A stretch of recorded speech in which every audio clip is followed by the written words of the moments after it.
Hello YouTube, Desiki here, and welcome back to our Faster Than Light series. Last time we had attempted a run with the other ship, the Taurus, which turned out to be a huge disaster, to be honest with you.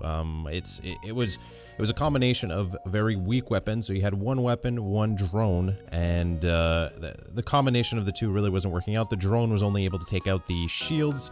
The weapon was also just a laser, if I'm not mistaken, also only able to take out the shields. So it was a timing issue. It was a timing issue problem with the drone itself, and it was, I mean, we were in the first sector, one of our first battles, and it took, I don't know, I want to think it took like between 5 and 10 minutes, and that was absolutely ridiculous. So so we're going to avoid that this time. We're going to stick with the Kestrel again. I'll just keep the name as is, and I will rename a few of our crew members here. I picked up a few other names. So let's change Trico here. We'll rename you. We have Buzzards. All right, let's use that. Dolan, you'll be renamed to Kleiner. There we go. And Ryan will be renamed. Here's an appropriate one. You will now be Small Pony. No, I can't even put a hyphen there. Small Pony. Alright, that's good. I like that. Small Pony. Awesome. Otherwise, layouts are exactly the same. To be able to get to layout B or C, there are certain achievements to set up, which we're very, very far from doing. And I believe one of them is actually to complete all the way to Sector 8. So let's focus on that. Otherwise, leaving it on normal difficulty, and let's get started. So last time, I do believe that we had a relatively good strategy in terms of utilizing the Artemis missiles only to disable the shields, then using the burst laser, since there are 3 bursts going out of that, and just taking the rest of the ship out, since it doesn't really require, it's just a recharge time. It didn't actually require any missiles themselves. One thing also that I was completely aloof about, and I completely went completely out of left field with this, and I completely missed it. It was to save the current position of the crew members. So for example, right now we have Kleiner. Kleiner is currently in the engine room. We have Small Pony is in the weapons room, and we have Buzzard who's piloting the ship. So with this here, now everything is saved, and next time I can just use the hotkey with enter, or I can just click on this. If ever we get into a situation where somebody boards our ship, I have a tendency of putting the three crew members, or at least putting as many as I can, in the med bay. By having them in the med bay, powering the med bay means that they are defending themselves against the enemies that are boarded the ship, automatically getting healed as they're fighting back. And then once all of that is taken care of, I just need to click here and gets everybody returned to their saved locations. So I'm going to try and stick with that, actually. So I'm going to unpower the med bay here. Everything else is looking okay. Let's jump to our first beacon, or at least our second beacon from Sector 1. Our exit is down here. Ideally, what I try, I think is probably the best move in our situation here, is to move. Always be moving forward, but not giant leaps forward. Like in this case, I don't have a choice. We have to go all the way to this beacon. I don't want to be moving backwards. I think that's probably not really beneficial to us. So we're gonna be moving forward, but I think in most situations would be to move forward very slowly, and slowly make our way to the exit. So we're gonna be moving to that beacon right now. Doesn't seem like there's much happening here. Your scans reveal an ore refinery and several factories, all standing still and empty. No life signs detected. Absolutely nothing to do in this beacon. That's unfortunate. Let's move up to the other beacon here. Let's see what we have waiting for us. There are only 2 ships within range, and they seem to be engaged in battle. One of them has the markings of a space pirate. So let's aid that civilian ship. We have our space pirate that's after us now, and automatically going to pause. Another thing that we have a tendency of not doing, and I think I had a bad habit of doing this in the beginning, was to auto-fire. So auto-fire, because of the fact that we don't want to waste all of our missiles, we want to turn auto-fire off, set auto-fire to go automatically to their shields, because this the shields that they have around their ship is not affected by the Artemis missile. So set the Artemis missile to automatically go to their shields. The burst lasers will power up and they'll be ready to fire as soon as the Artemis missile hits. So we can just use it at any point in time. So as soon as it does hit, we're just automatically going to fire the burst lasers right after that. So now we're just waiting for a shot. Oh, that's unfortunate. I've never had that actually happen before. Okay, so we need another Artemis missile to go after their... Okay, luckily our shields went back up at the right time. Artemis missile, again, only hits this. You know, at this point, this is not becoming... I think this has become a general problem in our case. One other thing, ideal situation here would be to completely open up the rooms. Or at least the first rooms leading to the outside. I'm not quite sure why the Artemis missile is actually not going through their shield. I may be missing out on something with this, but either way, there we go. Now it hit. Our burst lasers are ready to fire. I'm going to make sure that their shields are completely down. We only have 5 missiles left. We're not going to be using that again. But what we will do in this case is right away attack. Wow, you're really hitting us hard. We're automatically going to attack their weapons. Shields are up. We're good. Let's get that burst laser going on their weapons. And they're taken care of. So we're going to close this door back down. And we're going to get... Okay, so we got 15 scrap material, two more missiles. I believe we used 3 there. And 1 more fuel cell. One thing we also have to be really careful about is that our previous strategy was to go to the exit as soon as possible.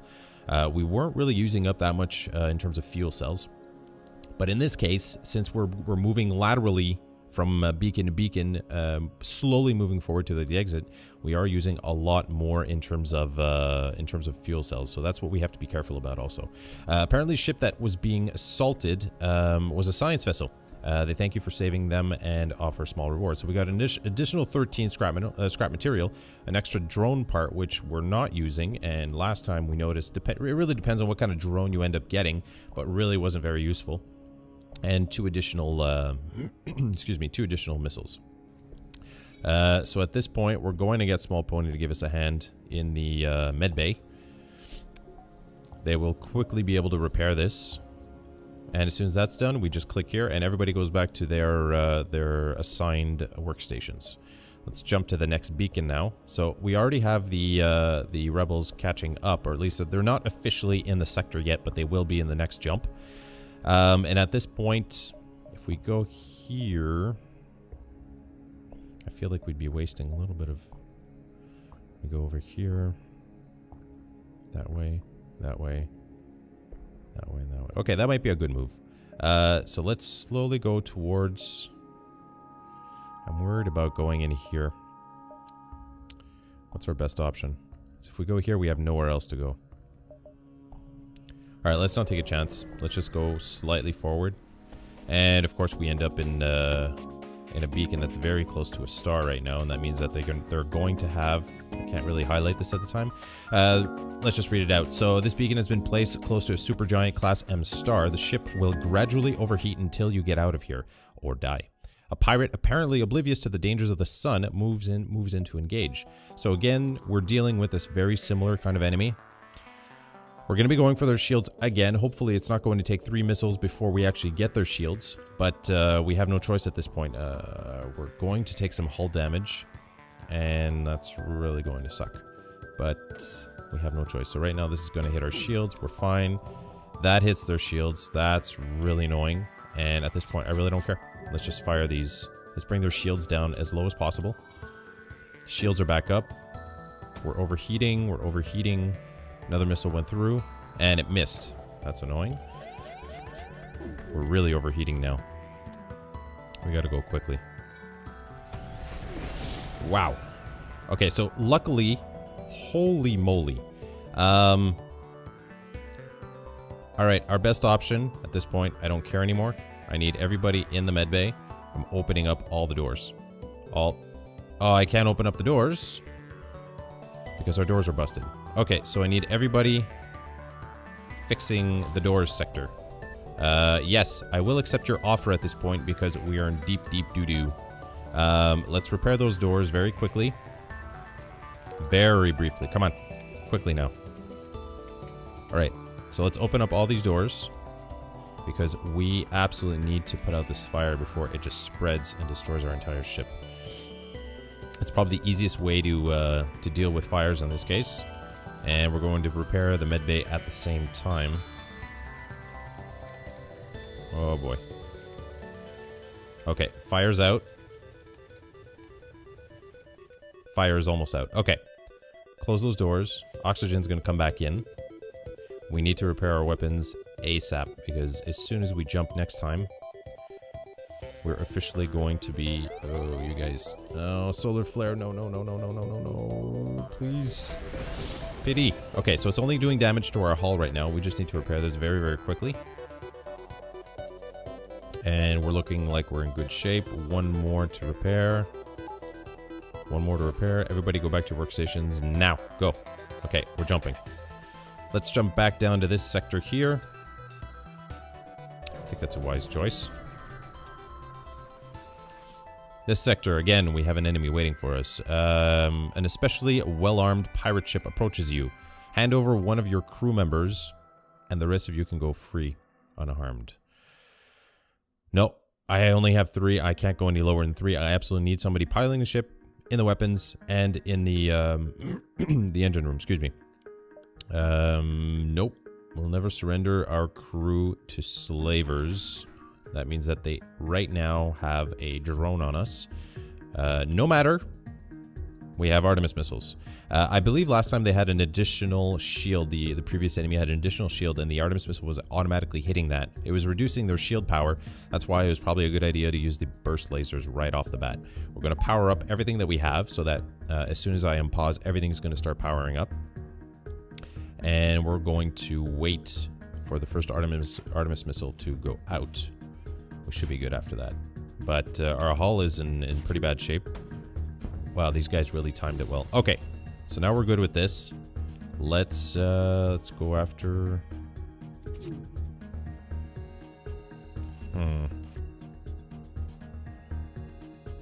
I don't want to have to... You know what? It doesn't matter. I want to go after their weapons.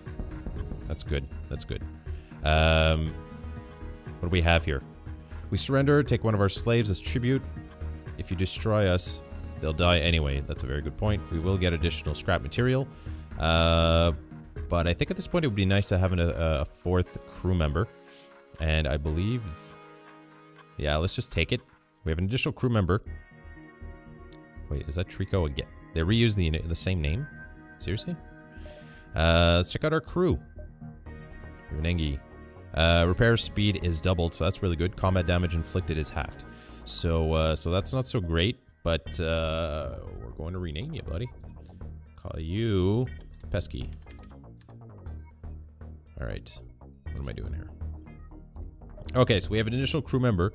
I believe it would probably be best to keep them in the shield room. I don't know if the AI automatically tries to attack the shield room all the time, but nonetheless, I'll try and keep them as is. I want to take you to at least go back to the med bay very quickly. And I didn't power it, so that's not a good idea. Need you to power it up. Need you two to heal. You're both good. Bring the power back. Bring everybody back to their... Oh, did I just...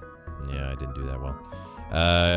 Alright, so Kleiner, you are in the engine room. Small Pony in the weapons room. Everybody's where they're supposed to be. I'm saving this now, and we are jumping. Still haven't found a store, unfortunately. But, okay, so let's go back and we'll move to this beacon right after. Hopefully we can find a store as we're jumping through, because we're almost halfway through our hull capacity, hull damage at this point. You detect an automated rebel scout attacking a small refueling outpost. So we're going to intervene I don't think this one has a cloak ability. They do have drones, but we're automatically going to go for their shields as we usually do. And we're going to wait for everything to power up. I'm not quite sure what kind of a drone this is. Is it going to show us? It moves too quick. What happens if I pause? Is it going to tell me? Enemy combat drone. So all it seems to be doing is attack, and we missed it. Great. Nope. Yes, that's what we want. So this appears to be automatically just attacking our shields. Not really doing much in terms of damage. That hit. That's awesome. Now we're going for the weapons. Now automatically going back to their shields. We're going to wait for that to power up. We're not going to use the Artemis missile again. But let's automatically go back for the shields before they repair them. And that should do it. Awesome. That was really good. So we get 9 scrap material, 1 drone part, and 2 additional missiles. So those we just broke out even with the missiles. In this case, we just used 2. We now have 55. Oh, the outpost hails you after the scout was destroyed. Thanks for the help. We've been harassed non-stop by those scouts. Take this on the house. So we have an additional 17 scrap material, an additional drone part, and 3 more fuel cells. I'm going to put a cut in this episode right now, but just before, I want to see our ability, because my first objective is usually, I think our best option at this point is to increase our shields. We'll get an additional shield. I think that would probably be one of our best options at this point. We just need to check what the costs would be. So here, if you look on the... I can't use the pointer because it automatically changes. But you look on the menu on the right-hand side, we need, right now it says, the second line says 1 shield barrier. We need an additional 2, so that's an additional 50 scrap material to get 2 shield barriers. To get an additional 2 shield barriers, it will automatically boost us by, I believe, by 2. So we also need 2 more power bars. So we're going to need... I'm not sure if it's going to be 20 for the second one, so let's assume it's 20 and 20. So we're gonna have 40 plus. So we need 90 scrap material to be able to increase our shield. I think this is something that's doable with the number of beacons that we have left in this sector. So we'll see what happens with that. I'm gonna put a cut here. If you have any tips, anything you're observing that I'm completely doing wrong, which it's possible, it could happen, but anything at all that you want to mention in the comments, please let me know below. And I'll answer you back. I answer absolutely everybody. And if you like what you see, please like and subscribe. You'll be getting more of my you'll be getting notifications for more of my Let's Plays, and I appreciate the support from everybody. So that's it for now. Thanks a lot. Bye bye.